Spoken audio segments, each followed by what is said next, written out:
C'est parti. Très bien. Monsieur le Président, Mesdames et Messieurs les chefs d'entreprise, bonsoir.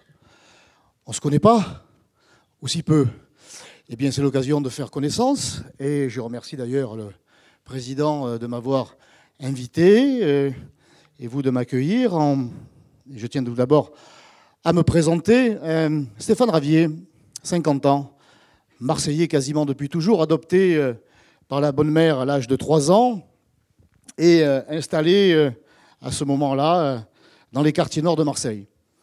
J'y ai grandi, j'y ai fondé ma famille, un garçon, une fille qui habitent, eux aussi, comme moi, encore aujourd'hui, dans les quartiers nord. C'est en tout cas comme ça qu'on les présente.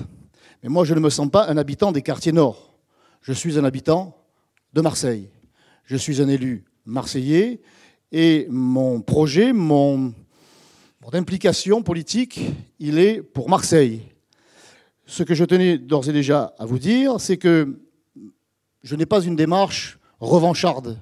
Il ne s'agit pas pour moi, lorsque les Marseillaises et les Marseillais m'auront fait confiance au soir du 22 mars, il ne s'agit pas pour moi de déshabiller Paul pour habiller Jacques. Il ne s'agira pas de retirer au quartier sud ce qui manque au quartier nord.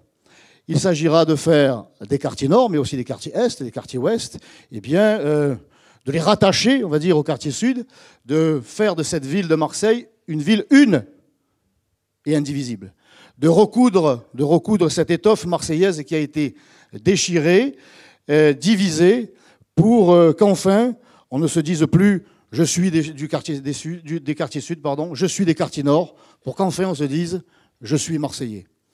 Pour ça, on a besoin que cette ville redécolle économiquement. Elle a des atouts. Ces atouts, ce sont les entrepreneurs, mais aussi les Marseillais. J'ai été reçu par beaucoup de vos confrères, de vos collègues, des chefs d'entreprise. J'ai été reçu par la CAPEB, j'ai été reçu par la CPME, j'ai été reçu par Caponor, et tous m'ont dit, du boulot, il y en a. Il y a du boulot. Mais l'on a du mal à recruter, alors, et c'est tout le paradoxe, qu'à Marseille, eh bien, après tant d'années de gestion de la même équipe, 26% de la population vit en dessous du seuil de pauvreté. Qu'à Marseille, le chômage est supérieur à 3 points de la moyenne nationale, alors qu'il y a du boulot. Pourquoi ce paradoxe? Eh bien parce que la mairie, les institutions publiques, mais en particulier la mairie de Marseille et la métropole ces dernières années, n'ont pas rempli leur rôle. La mairie de Marseille n'a pas rempli son rôle qui consiste à créer les conditions qui vont vous permettre, mesdames et messieurs, de créer la richesse. Ce n'est pas à la mairie de Marseille de créer la richesse. La mairie de Marseille, elle doit créer la confiance.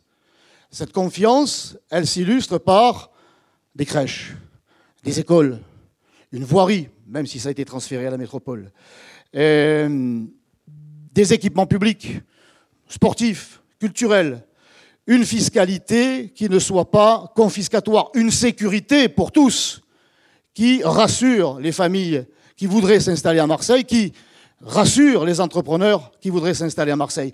Une sécurité donc fiscale, en finir avec cette délirante politique fiscaliste à Marseille et sur la métropole qui doit désormais être inversée en mettant en place une baisse de la fiscalité via la métropole. Moi, ce que je propose déjà, c'est de baisser de 25 millions d'euros la CFE via la métropole. Ça représente 2%, 2 petits pourcents du budget de la métropole et une baisse de 25 millions d'euros pour les ménages via la mairie de Marseille, ce qui représente 10% de son activité. On ne me fera pas croire que n'importe quel ménage, j'allais dire le ménage municipal, ne peut pas réduire ou ne peut pas s'adapter pour permettre de dégager une fiscalité pour rassurer les familles, comme on aura rassuré les entreprises avec cette baisse de la fiscalité à la métropole. Donc une mairie de Marseille qui va revenir à ses prérogatives, c'est-à-dire de vous défricher le terrain pour qu'ensuite vous ayez toute la liberté d'agir, la liberté de vous installer et de créer l'emploi et donc de créer des salaires et de créer de la fiscalité saine. Le gong, donc. Ainsi soit-il. Marie Bagnoli a une question à vous poser.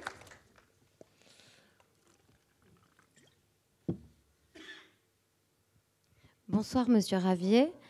C'est très important, on en a beaucoup parlé, des centres-villes. Quelle est votre vision du centre-ville de Marseille, en dehors des solutions liées à la sécurité? Que comptez-vous faire pour encourager le développement commercial et touristique du centre-ville de Marseille?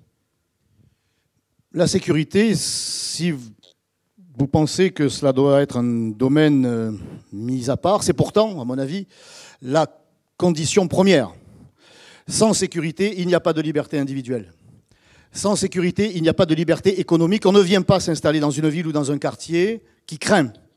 On ne vient pas s'installer dans un quartier où ça deal, où les règlements de compte se font à la Kalachnikov en plein jour. Il faut donc que la sécurité, qui est la première des libertés, puisse être retrouvée pour tous, dans tous les quartiers, pour toute la population marseillaise et, bien sûr, pour les entrepreneurs et pour les commerçants du centre-ville qui subissent encore de plein fouet la loi des petites frappes. Donc je mettrai quand même le paquet sur la sécurité, sur l'ensemble de la ville et bien sûr pour les commerçants. Eh bien, j'allais dire moi aussi, c'est-à-dire ça sera soit Bruno, soit moi. En tout cas, on a la même démarche que de vouloir aller rencontrer le président de la République. Parce que l'on ne pourra pas tout faire dans tous les domaines. Quand vous cumulez 1,6 milliard d'euros de dettes, que vous avez fait exploser tous les impôts locaux et que vous avez supprimé tous les abattements, eh bien, vous n'avez pas beaucoup de marge de manœuvre. Donc, il va falloir s'aider par nous-mêmes et aussi aller demander à l'État, effectivement, de nous aider. Moi, ce que je propose, c'est de créer des zones franches urbaines pour les noyaux villageois, pour les commerçants, les petits commerçants. Écoutez, ça sera étudié ça par les spécialistes. Moi, je suis un politique, je donne une ligne. Et ma ligne, c'est celle-là, c'est de permettre aux noyaux villageois et au centre-ville, aux commerçants du centre-ville, de bénéficier de cette zone franche, de manière à les aider fiscalement, mais aussi de les aider dans leur environnement. Il faudra bien qu'un jour, cette ville soit propre, que les Marseillais s'y sentent bien et que les touristes y soient bien accueillis. Donc ce serait une des mesures pour favoriser justement le développement touristique, commercial. Écoutez, la ville de Marseille, je le répète depuis plusieurs années, est classée la première, comme quoi on se passe quelquefois d'être le premier, la première ville, la ville la plus sale de France. Et certains me disent, mais vous comprenez, c'est un port. Oui, mais écoutez, Toulon, c'est un port, Barcelone, c'est un port, Gênes, c'est un port, et pourtant, ce n'est pas sale. Alors, il faut y mettre tous les moyens, la prévention pour les enfants dans nos centres d'animation. Nos agents municipaux, ils sont nombreux pour sensibiliser les enfants, pour qu'ils sensibilisent leurs parents. Et puis, une initiative de la mairie.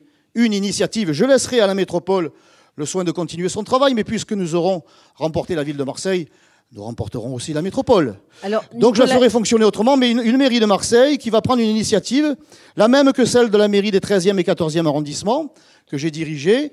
Et j'ai eu cette initiative de créer une brigade de la propreté. Ce sont 2 agents qui viennent compléter l'action de la métropole. Alors ils sont que 2. Ils ont quand même ramassé 19 tonnes de déchets l'année dernière dans les 13e et 14e arrondissements. Et bien pour tout Marseille, dans chaque secteur, il y aura une dizaine d'agents, ce qui fait 80 agents sur 12 000. C'est quand même pas la mer à boire. Je suis sûr qu'il y aura des volontaires pour constituer ces équipes, avec le matériel nécessaire. Et toute la journée, 5 jours sur 7 au moins, ils compléteront l'action de la métropole. Et puis il y aura, pour les Marseillaises et les Marseillais qui n'auront pas compris que leur ville, eh bien, ça se respecte, il y aura la police de la propreté qui agira. Il y aura également bien la création de 2 déchetteries pour les ménages, pour les Marseillais, et une qui sera ouverte aux professionnels, gratuite évidemment, pour permettre à tous les Marseillais et aux professionnels eh bien, de participer à ce que la ville devienne propre et plus accueillante. Ça me semble être là le minimum pour le centre-ville. Nous avons d'autres questions des entrepreneurs. Nicolas Garcin. Monsieur Ravier, bonsoir. Bonsoir. Vous avez dit tout à l'heure, on a du mal à recruter, et vous avez raison, c'est une réalité. J'aimerais vous entendre sur vos propositions concrètes en termes d'éducation et de formation en lien justement avec les besoins des entreprises. Donc, est-ce que vous envisagez, je ne sais pas, de créer et de développer par exemple des nouveaux CFA, plus d'alternance, plus d'apprentissage? Je sais que c'est en vogue et apprécié par en tout cas le monde des étudiants. C'est vrai que les entrepreneurs s'arrachent les cheveux. On a du boulot à donner et pourtant et notamment dans les quartiers situés au nord de la ville.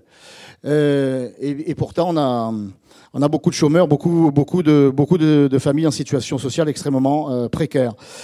Eh bien, les écoles, la base, hein, la mairie, c'est les écoles maternelles, les écoles primaires, qui ont fait beaucoup parler d'elles ces derniers mois pour être dans un état extrêmement préoccupant. Quoi qu'en ait pu dire la majorité municipale, on s'est désintéressé du quotidien de nos enfants, voire même de leur sécurité et de la qualité de l'enseignement qu'ils pouvaient y recevoir. Donc moi, je souhaite que la mairie centrale décentralise totalement la gestion des écoles aux mairies de secteur, parce qu'elles sont les mieux placées pour savoir ce dont les écoles ont besoin, de manière à ce que nos enfants puissent, des Goudes jusqu'à l'Estac, en passant par Château-Gombert jusqu'à la Blancarde, tiens, que nos petits Marseillais puissent déjà se sentir bien dans leur école, qu'ils puissent bien apprendre et pas ne plus recevoir le plafond sur la tête, ne plus avoir 12 degrés dans les classes. Donc ça part de là. Hein. Il faut donner aux enfants l'envie d'aller à l'école, et puis qu'il y ait du transport. Car si on ne se rend pas, si on ne se déplace pas pour trouver un emploi qui est pourtant disponible, c'est parce qu'on manque de transport, dans lesquels il faudra rétablir la sécurité. On ne prend pas le métro ou le bus si l'on est convaincu que l'on va y être agressé. On ne laisse pas son véhicule sur un parking relais si l'on a la crainte de le retrouver avec des pièces manquantes. Et donc, il faut développer les transports. Pardonnez-moi. Là, on revient aux questions de sécurité, mais on a d'autres questions. C'est pour ça que c'est transversal. C'est transversal. Il faudra donc terminer cette ligne de métro jusqu'à l'hôpital Nord et désenclaver la vallée de l'Yvonne, parce que, vous voyez, moi je suis un Marseillais, et s'il y a des difficultés à se déplacer dans les quartiers nord, il y en a aussi du côté de la vallée de l'Yvonne, où il n'y a ni tramway, ni bus, et vos collègues des entrepreneurs de la vallée de l'Yvonne m'ont fait savoir qu'eux aussi, ils voulaient recruter, mais qu'il n'y avait pas de transport, donc créons des transports avec les moyens que nous avons, avec les moyens que nous aurons obtenus auprès du président de la République, mais aussi de Bruxelles. Le président de la région nous rappelle souvent que de nombreuses sont les villes de PACA, de Provence-Alpes-Côte d'Azur, qui reçoivent l'aide de Bruxelles, sauf une, celle qui en a le plus besoin, Marseille, parce qu'elle ne le demande même pas, ou elle le fait très mal. Obtenons ces crédits qui nous reviennent de droit, puisque la France verse 20 milliards à l'Europe et n'en reçoit que 13. Donc il faut aller chercher cet argent disponible, développer les transports pour que celles et ceux qui recherchent un emploi et qui est disponible puissent l'obtenir.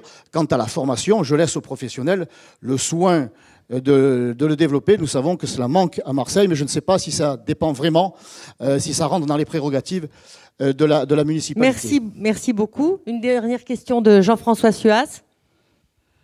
Comme on n'en a pas beaucoup parlé, on va parler de sécurité, évidemment. Un peu d'humour, parce qu'il faut détendre tout le monde. Toujours. Donc, il nous reste peu de temps. Voilà, on s'était rencontrés à une époque où ça chauffait bien, d'ailleurs. C'était la canicule et il y avait des restrictions sur la circulation. Vous avez souhaité, en tant que sénateur, me demander mon avis sur ce qu'était le port maritime, etc. Et voilà, donc on est dans une période où, avec les municipales, ça chauffe aussi.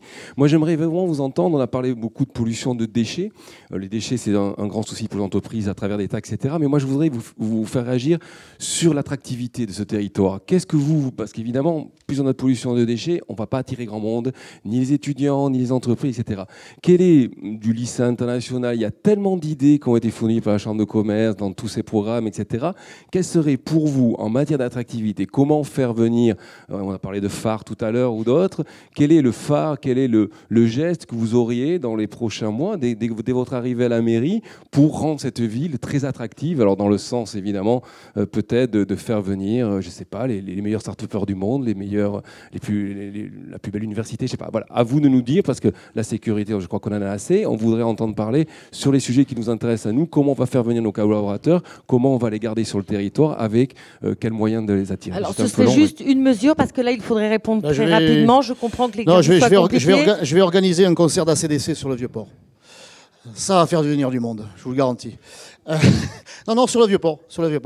Il faut rendre cette ville... Pour faire en sorte que les Marseillais déjà puissent bénéficier du même traitement que les touristes. Je veux que cette ville permette à ses habitants d'être bien accueillis, bien transportés, en sécurité, sur des sites agréables. Il faut rendre cette ville propre, il faut la rendre sûre, il faut la rendre attractive fiscalement, et rétablir toutes les sécurités. Cette ville a un potentiel extraordinaire, y compris dans les quartiers qui se situent au nord. On a juste une dernière question de la salle, et sinon on risque de déborder. Et c'est important qu'on puisse vous la poser. Que comptez-vous faire aux côtés des professionnels pour pousser la rénovation de l'habitat ancien à Marseille, aussi importante que la construction du neuf? Alors, si vous pouvez répondre très rapidement. En 8 secondes, 40 000 logements insalubres à Marseille. Voilà un bilan qui est lourd à porter. Plutôt que de bétonner, j'ai rencontré le BTP 13 à qui j'ai expliqué que moi, la bétonisation, j'en avais assez. Que ça tuait nos poumons verts et surtout ceux situés au nord de la ville. Moi, je leur demandais de s'orienter plutôt vers la rénovation plutôt que la bétonisation. Ils ont été assez intéressés par cette idée. Et puis, il nous faut un petit peu d'argent. On ira voir le président, tous les présidents, y compris de la métropole, de la région, du département, parce que Marseille, ça doit se jouer collectif. Merci beaucoup. Merci à vous aussi d'avoir respecté ce temps.